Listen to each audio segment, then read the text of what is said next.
It is no secret that the media in their smear campaigns use techniques that were employed in the past by Hitler and Goebbels during the Weimar Republic and the Third Reich.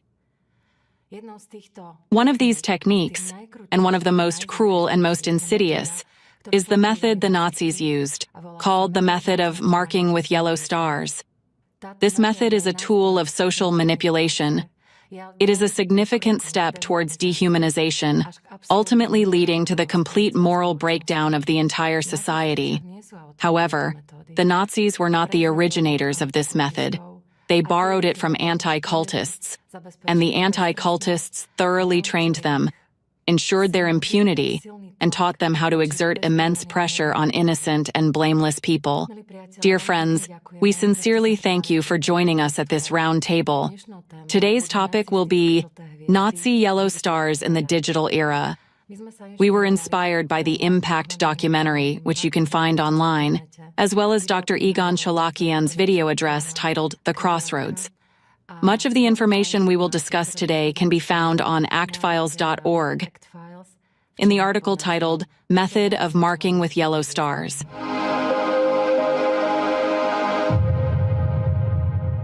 The method of marking with yellow stars is used to create a hostile attitude across society towards a selected particular group of people, leading to lynching and even the physical eradication of these people. It has several stages, so I will just briefly outline the introduction, and then we will continue our discussion. The first stage involves fostering intolerance towards this group of people by means of negative images, including in the media, essentially labeling. The second stage is dehumanization, leading to social isolation, and the cruelest third stage is persecution, imprisonment, and genocide. I believe we can now begin and explore this method further. Right. As stated in the article, the first phase begins attaching negative labels to a specific group of people by using easy-to-remember derogatory and emotionally charged words or expressions. These labels create an informational stereotype filled with strong emotions, such as fear or hatred. This labeling bypasses people's critical thinking. They completely overlook all positive qualities of the given target and do not even attempt to seek evidence or facts. Manipulators often select catchy and derogatory dysphemisms.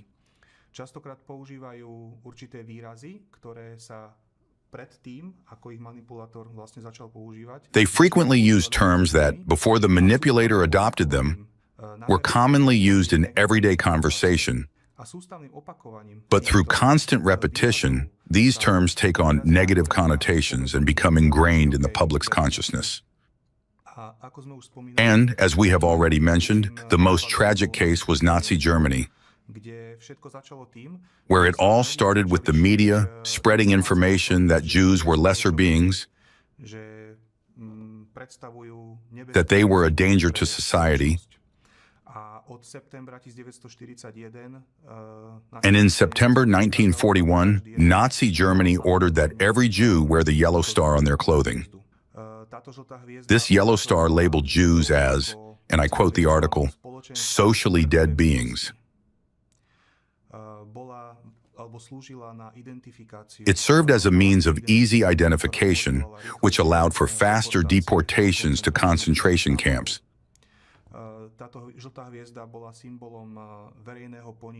The yellow star was a symbol of public humiliation, making Jews targets of social condemnation and social persecution. And of course, it became a symbol of bloodshed.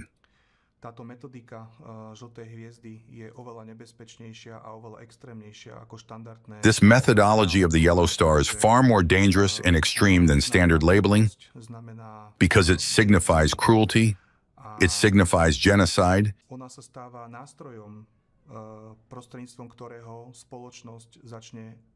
and it becomes the tool through which society begins to accept genocide as a necessary means of cleansing.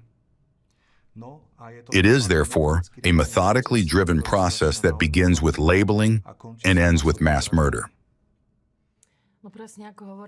Exactly as you said, when we were preparing, I realized that labeling is common, but this method, unfortunately, operates at the highest level. It really hit me during the preparation that the cruelty of this method lies in the fact that it inevitably leads to genocide. And I think we can move forward now and discuss specific cases, because this can help many people recognize it, not only historically, studying the past, but also today. This method is still used today, though it's hidden. Once we learn to recognize it, it can help many people to save their lives. Yes, so now we're talking about the first stage, which is the stage of implementation. This stage includes labeling, intolerance, and the creation of a negative image. How does this work exactly? Let's break it down. A particular group of people or an organization is selected. It could be religious, it could be secular, that doesn't matter. Then, a very derogatory label, carrying negative meaning, is attached to this group. Well, and this is where it all begins.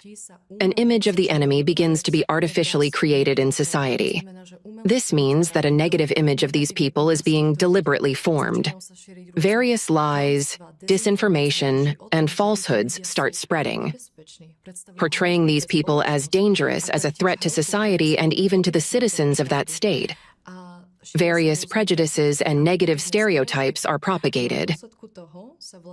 And as a result,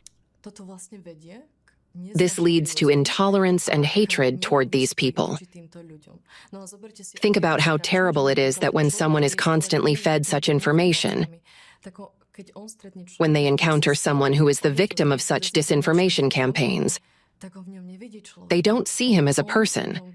They see the label, the enemy, the threat. It invokes fear, hatred, and they couldn't care less who that person is, whether they have children, a family, or what their job is. None of that matters anymore. Let's now look at some concrete examples from history. Take Nazi Germany. We all know that Jews were labeled there. It started being spread that Jews were different, dangerous, and enemies of the state. Various publications, films, and cartoons depicted them as greedy, as enemies, as financial swindlers, and as those spreading diseases. There was also a particular German newspaper, Der Stürmer, which regularly published such content about the Jews, portraying them as treacherous, untrustworthy, and even claiming they ate German children. Now let's come back to the present. Take the example of Russia. The official Orthodox website of the Missionary Department of the Novosibirsk Diocese in Russia issued a statement that Jehovah's Witnesses pose a threat to society. It's like a carbon copy. Well, I'll quote from what's on their website. The international religious organization Jehovah's Witnesses is a totalitarian anti-Christian sect whose teachings and practices are capable of causing harm to the adherent, their mental and physical health, and their family. And all of this starts with a single label. As stated in the article on Act Files, dehumanization is a process in which a person or group is portrayed not as human beings, but as something foreign and inferior. This is done through comparisons to animals, parasites, or subhumans who must be socially isolated and eliminated. By creating this image, the media prepares society to believe that violence against this group is justified and even necessary. Simultaneously, discrimination is enforced at the political and legal levels. The targeted group is stripped of civil rights and barred from certain professions and services. Let's take a historical example. In Nazi propaganda, Jews were often presented as rats or insects, which contributed to their dehumanization in the eyes of the public. Jews were forbidden to work as doctors, to practice law. Educational and scientific institutions were closed to them. But we can also look at the present. For instance, Alexander Dworkin introduced the terms totalitarian sect and destructive cult, not only in relation to religious movements, but also to non-religious groups, organizations, and regimes, including various business entities and even construction firms, cafes, and hotels. As early as 1952, terms like totalitarian sect and destructive cult appeared in the U.S. Dworkin calls these organizations sects and cults, even compares them to cancerous tumors in society. Among these so-called cancerous tumors are Jehovah's Witnesses and followers of Vissarion. He even claims that when someone becomes a Jehovah's Witness, they are unlikely to become a teacher or a doctor. It's really hard to hear this. I remembered we were just talking about Germany, America, Russia, but we can also talk about things right here in Slovakia. We can give an example from Slovakia. What happened to us, the Allatra participants this spring? Certain people organized a significant conference in Bratislava, which was dedicated to artificial intelligence. And we found an announcement that they were accepting interesting speakers. We have a huge number of specialists among us, experts in various fields. And we offered one participant who is a scientist, an expert in psychiatry and psychology, and the president of a European association. Of course, the organizers liked her. We even met several times on Zoom. We sent the presentation on time. They had everything in advance. They approved it, and the conference went ahead. Everything was fine. Even a radio station came for an interview. It was very interesting that the conference participants themselves came up to her and asked questions. Everything went great.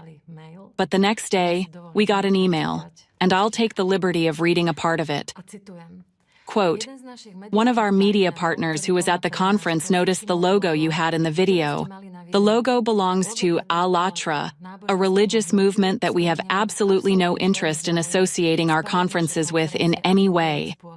And at this point, there was a link to a website that was very defamatory of us.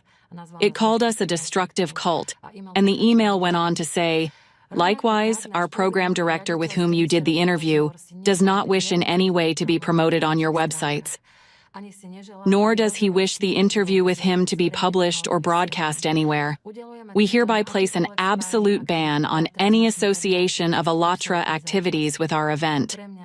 And for me, the most brutal part was the ending, where it says, "We deeply regret that there has been such misleading communication on your part, or failure to inform us as organizers that the speaker has any connection to the mentioned movement. We sincerely hope that you will fully accept our decision." Of course, we responded to this, and another reply came. "Despite what you have written, I think that the speaker you have offered us, and who was part of the conference, does not really belong here at such a highly technical conference. And you really should have known that, because we feel that you misled us with the information about her. What have we come to? That from a highly qualified specialist and scientist, thanks to anti-cult defamation, she got labeled? I just really want to draw your attention, viewers, to what was written there. That we were required to report in advance that a top-level expert was actually a member of Allatra, and that she doesn't belong at a high-level expert conference like this, not because she's not competent enough, but because she has the Allatra label. To me, this is a specific case of marking a person with a yellow star. And if we consider that they used the word Allatra in that email, then basically, for this conference, any world-class scientist from the ranks of Allatra is simply unacceptable and has been labeled, marked with a yellow star. Where is all of this heading?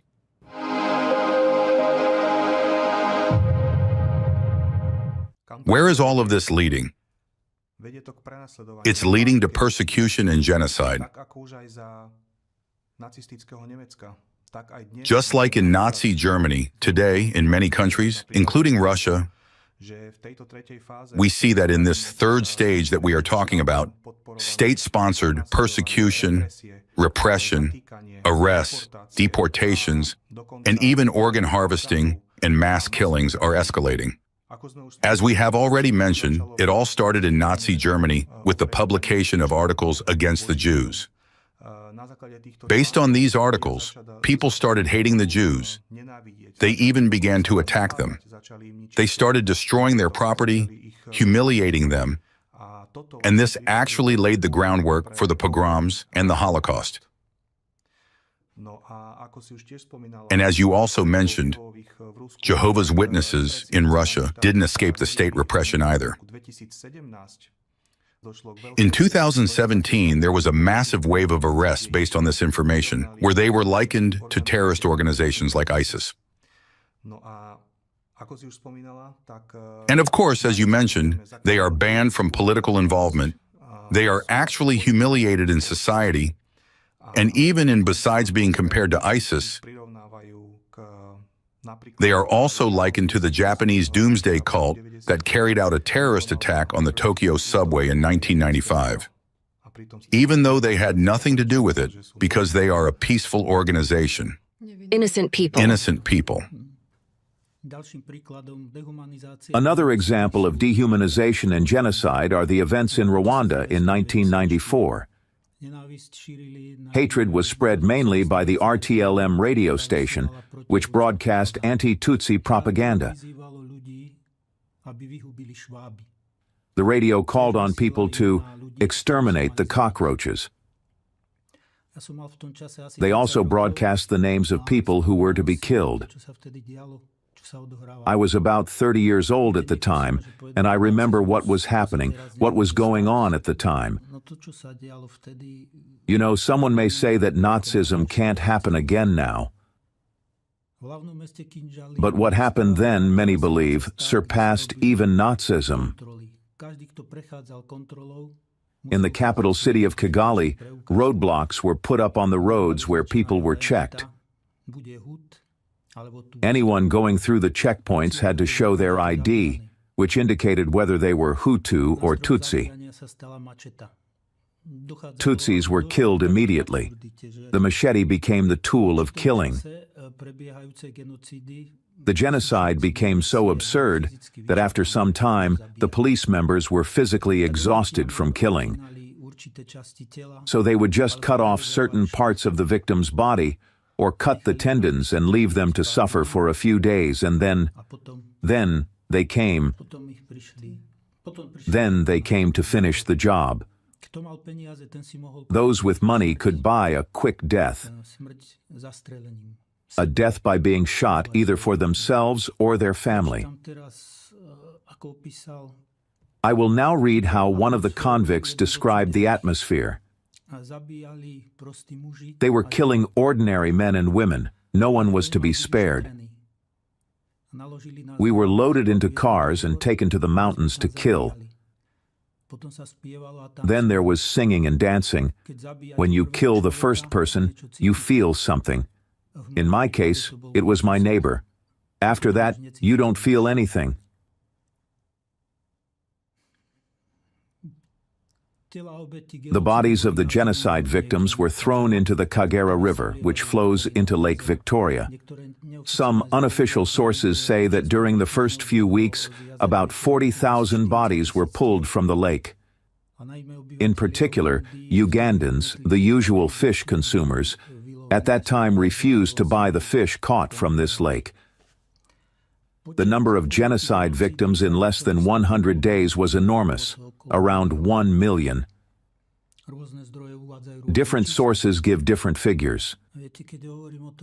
You know, when I talk about it, 700,000, 800,000, even if it were just one genocide victim, it would be too many.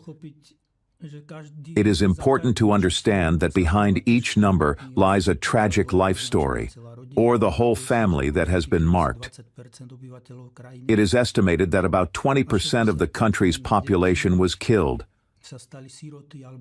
Up to 60% of children became orphans or half-orphans. The rate of the killing was staggering. According to the French historian Gérard Prunier, it was 5 times worse than the Nazi Holocaust. I think many people are familiar with the Nazi period only from the Second World War. It's like when you have the alphabet, but you only see the last letter, the letter Z. But the alphabet also includes the letters A, B, C, D, etc. And these letters A, B, C, D represent what happened before World War II. A lot of people don't know this, and it's here at such discussions, or our roundtables, that we organize to bring the audience closer to what was happening then. We are pointing out that what's happening now is the same patterns of labeling and persecution that lead to genocide and mass tragedies like the Holocaust. It's really hard to continue, isn't it? It's hard to listen to this. You can't even listen to it. Like you said, he basically didn't feel anything anymore after that first murder. This is where absolute humanity is lost. And the question is, what do our viewers feel when they listen to this? Do they see the real human suffering behind this information? Can they even imagine themselves in the shoes of that other person? Or do they just see them, as we've mentioned, as some number or an animal? Or, I don't know, something. And we really don't want to judge anyone here because we firmly believe that as we've listened to various testimonies, many were forced. And they were also forced to do horribly insane things under the threat of killing a family member. Overall, it was just horrible. Or if he didn't want to kill, he was killed. Or his family member was. Now, let's move on. Although it's very hard to say anything after this, I think. But we have one more example from Germany.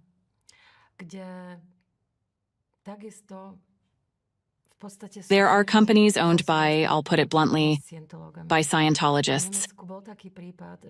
And there was a case in Germany where all the files of companies owned by Scientologists were marked with the letter S, given an S label. And what did that mean in practice?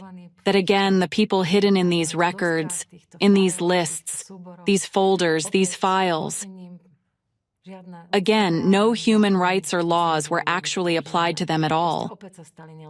They just became non-humans. And the people who were handling these files started to treat those people as such. And isn't that the same as how the Nazis treated the Jews? It's some kind of Holocaust all over again.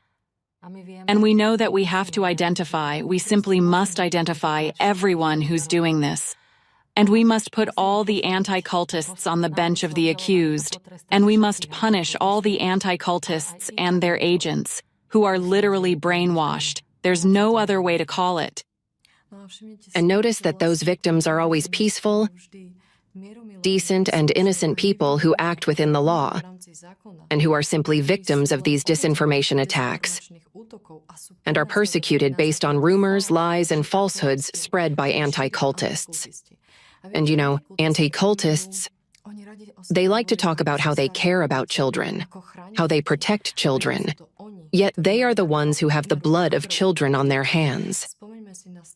Let's remember the terrible tragedy in Waco, which happened in America in 1993, in which 82 innocent people died, including more than 20 children. So the anti-cultists launched a disinformation campaign there, accusing the Davidians of abusing their children, of mentally and physically torturing them. So how did the anti-cultists take care of those children? They burned them alive. Burned them alive. This is how anti-cultists take care of children. This is how they protect children, by killing them. I would like to come back to one more point here. One of those main characters was a person named Mark Breault. He was actually a former member of the Davidians who left the Branch Davidians because he had some sort of conflict with the main leader, David Koresh. Mark Brault was blind, and after he left, he declared himself a prophet. And he was also behind this disinformation smear campaign, where they accused the Davidians of child abuse and specifically claimed that David Koresh was planning to kill children. And this was the same Mark Brault who, along with his colleague, reported the Davidians to the Texas Child Protective Services, alleging that they were abusing children there. And now, listen carefully. The Child Protection Authority came to the Davidian ranch twice and then declared that everything was fine there, that no one was abusing the children, no one was mentally or physically torturing them, and that the children were being well taken care of. And that is why the authorities did not take any action, because they saw that there were normal, peaceful people living there. And the most terrible thing is that this Mark was a member of the Davidians. He knew that they were peaceful, innocent people. He knew that they were taking good care of those children. But despite that, look what he did. He has the blood of those children on his hands. He also has the blood of those children on his hands. And during the Waco siege, during that raid, the ATF agents made a fatal mistake by relying on information from the American anti-cultist, criminal, and deprogrammer Rick Ross, as well as the Russian developer of psychological technology, Igor Smirnov, who was doing this kind of subliminal psychological influence on the masses. You can learn more about this event in the Impact documentary, where it's analyzed in great detail. And how did this tragedy end? The death of 82 innocent people and 20 children, who were either killed by gas or simply shot.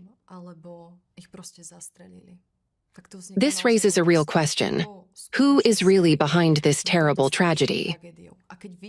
And if we look at just this one tragedy as an example, how can the fight against so-called cults continue? Right, at this point, I can't help but mention a parallel that affects us as well.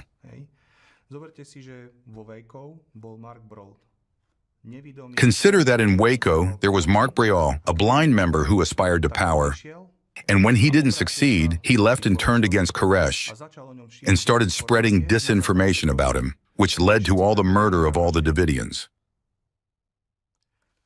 Within the Alatra international public movement, there was one, let's call her mother, who... An anti-cultist mother, we can say. Now we can call her an anti-cultist mother, the mother of a blind son, coincidentally, who also, when she was still a member of the movement, promoted the views of her blind son.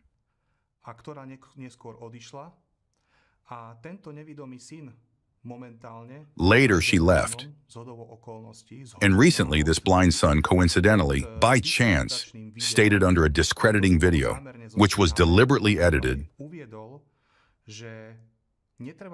So she said that it should not be taken lightly that the participants of Alatra International Public Movement are planning a mass suicide. What a coincidence. What a coincidence. A brutal coincidence. We kept observing further, so let me add to what caught my attention. On social media, we found that this anti-cultist mother publicly shared posts from the biggest Czech anti-cultist, who was highlighted in the Impact film. Dear viewers, when you watch the film, it's directly mentioned there. And if I may, I'll read a passage from the film. American anti-cultists, Hassan and Troy, actively supported the release of a book by anti-cultist Alex Alvarova from the Czech Republic, a country that is one of the centers of anti-cultism in Europe. In her book, Feeding the Demons, the Conquerors of America, Alvarova essentially continues to promote Hassan's narrative and consciously uses the method of marking with yellow stars. What do we know about this method? If we briefly summarize it now, it's not a method developed by the Nazis. It's a method the Nazis adopted from anti-cultists. The anti-cultists trained them. It's chilling to hear. but they provided them with impunity and taught them cruel methods of coercion to pressure innocent people. We know that this is the most brutal method of labeling.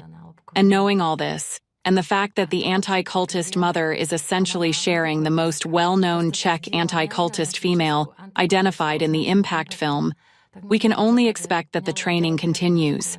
It keeps spreading. Essentially, Nazism is continuing.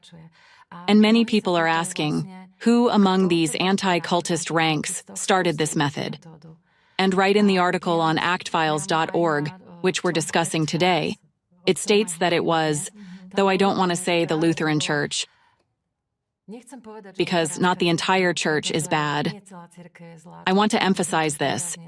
We're not attacking churches, but a certain group of anti-cultists that infiltrated the Lutheran Church basically started promoting and spreading this entire method.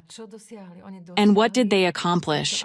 It's almost terrifying to hear that in the 1930s, due to this method, these Protestant anti-cultists turned ordinary people, ordinary Germans, into Nazis. You mentioned labeling with yellow stars, but few know that as early as 1933, Nazi anti-cultists had already begun arresting Jehovah's Witnesses, Bible students, and when they later sent them to concentration camps, they were marked with purple triangles as badges. And what did this mean again? That even in those terrible concentration camps, the purple badge meant even more cruel treatment, and a huge number of people died there. I'd like to go back to what we were discussing earlier about Waco. Think about the parallels. Just as in Nazi Germany, no one asked the Jews what they thought, in Waco, no one asked the Davidian leaders what they thought either. When the siege began, all phone and internet connections were even cut off for them so that the public couldn't hear their side. So it is today, dear friends. How many articles have been published slandering Allatra? And how much media space has been given to the people themselves? After all, there are millions of people in Allatra all over the world.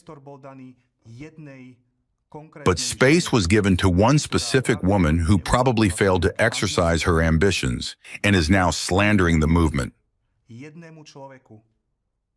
One person was given space in dozens of articles and dozens of interviews. And when public television came to film, as if to give us a chance to speak, they edited 2 hours of footage down to 1 minute and 43 seconds. So that says something, and you don't want to see it. Just as you closed your eyes in the 1930s in Nazi Germany, just as eyes were closed at Waco, you are turning a blind eye now to what's happening around you.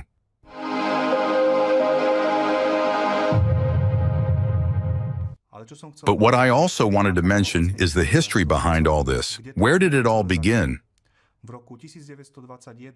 In 1921, an apologetics center was founded in Germany, which became the prototype for modern anti-cultist organizations.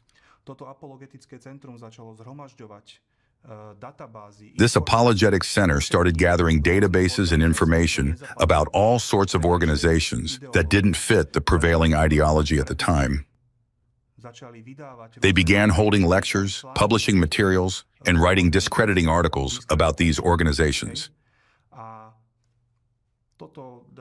And this parallels what happened during the Inquisition in the Middle Ages, and what's actually happening even now. In 1933, the leadership of the Apologetics Center was taken over by Protestant pastor Walter Kunneth, who was an open anti-Semite and collaborated with the Gestapo. He provided them with a full list of these organizations, teaching them techniques on how to deal with what we can call undesirable groups, which we've already mentioned today.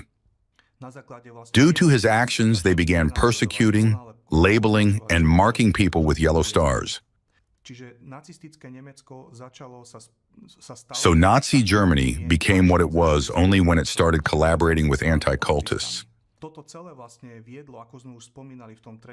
As we've already mentioned regarding the third step about the Inquisition, this led to Reinhard Heydrich, who was the head of internal security, issuing a directive that established a pattern for suppressing certain religious societies, sects, and cults, including arrests, interventions, and sending people to concentration camps.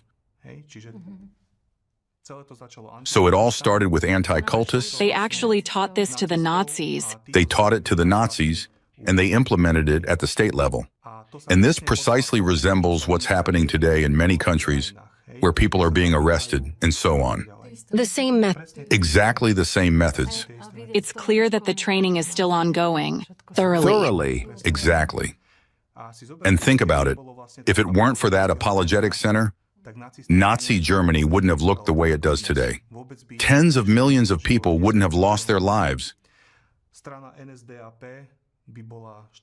NSDAP would have been a standard National Socialist Party. So all this labeling with yellow stars was introduced by anti-cultists. A very powerful method. And they're still doing it today. But what's even more interesting, something we found in the article on actfiles.org, which is actually a historical fact, is that this Walter Kunneth was never prosecuted after the war.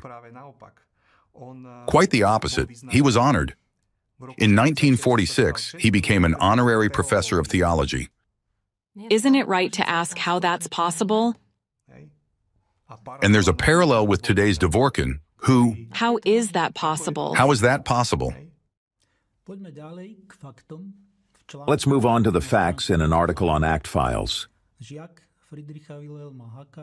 A disciple of Friedrich Wilhelm Haack, Alexander Dvorkin founded the Center for Religious Studies in Russia in 1993 in the name of Saint Irenaeus of Lyon.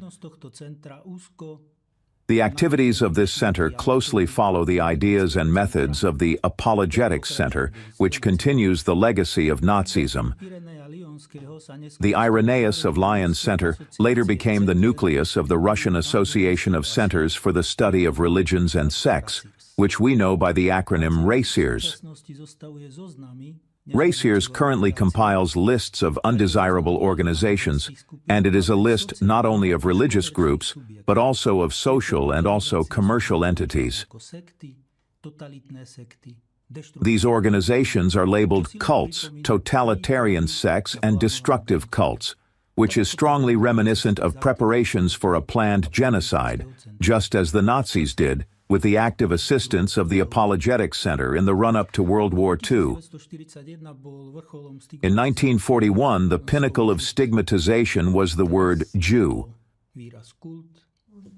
Now it is the term cult, sect. These have become instruments of persecution, just as the word Jew was then. As a result, groups of people who operate legally and do not break the law are subjected to unlawful persecution. What else I think is important to point out is that Nazism is manifesting itself today in an extremely harsh form, but it is not provoking an adequate reaction in the public. That is to say, the public is silent. Just as the word Jew once aroused hatred, so today the words sectarian and cult member do. So what can we people expect from modern Nazism? Today, this inhumane Lutheran Nazi method of marking with yellow stars is used by anti-cult organizations all over the world. Through it, they create an image of the external enemy from groups of people they themselves have chosen. Consider how twisted it is that they have given themselves the right to determine the fate of humanity.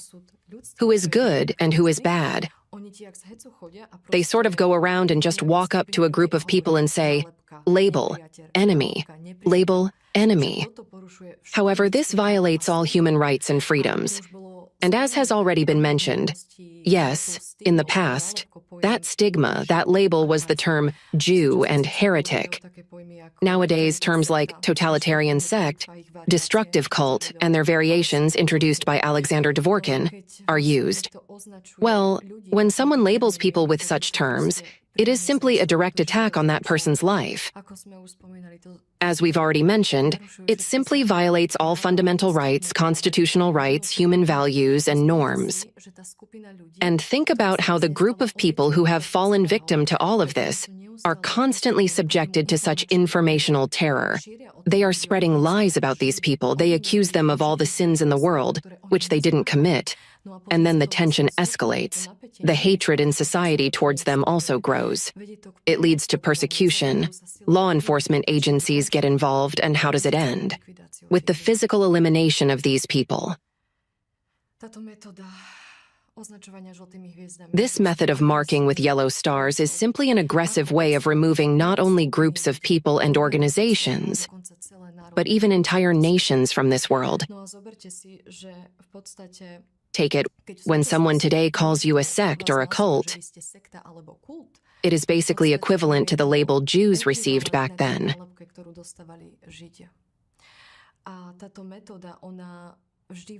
This method always leads to dehumanization, as has also been mentioned today. It means that people no longer see you as a human.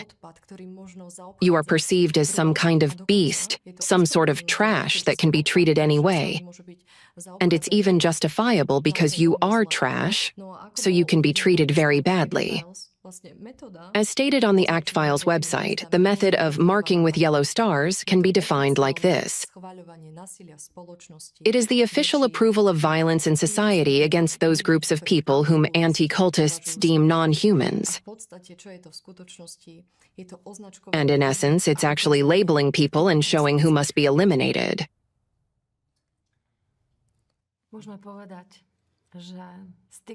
We can say that the stigma of terms like sect or cult, totalitarian sect, or destructive cult, these labels used by anti-cultists, are not only applied to religious organizations, but also to secular organizations, even entire countries and unions of states. It is absolutely nonsensical and outrageous that anti-cultists, Russian anti-cultists, were calling the whole of Ukraine, an entire country, one massive national sect even before the war in Ukraine. And what I'd call a warning sign is that these same anti-cultists are now supporting the idea that all of Europe, I'll reiterate, all of Europe, is one giant cult. Isn't this proof that Nazism is continuing? When someone is labeled or called a cultist, it's not just an insult, it's the spread of Nazism. That's why all of you who use terms like cultist or sectarian are no different from those who shouted, "Send people to the gas chambers." By what right do you label people you don't even know? All of this is the spread of Nazism, but we can say there's something encouraging. An investigation of a very large scale is currently underway, and every single person who even slightly contributed to these atrocities and inhumane treatment of people will be brought to justice. We will witness the Nuremberg trials of the 21st century. All will be justly punished for spreading Nazi ideas, for humiliating people, and for committing atrocities against innocent people.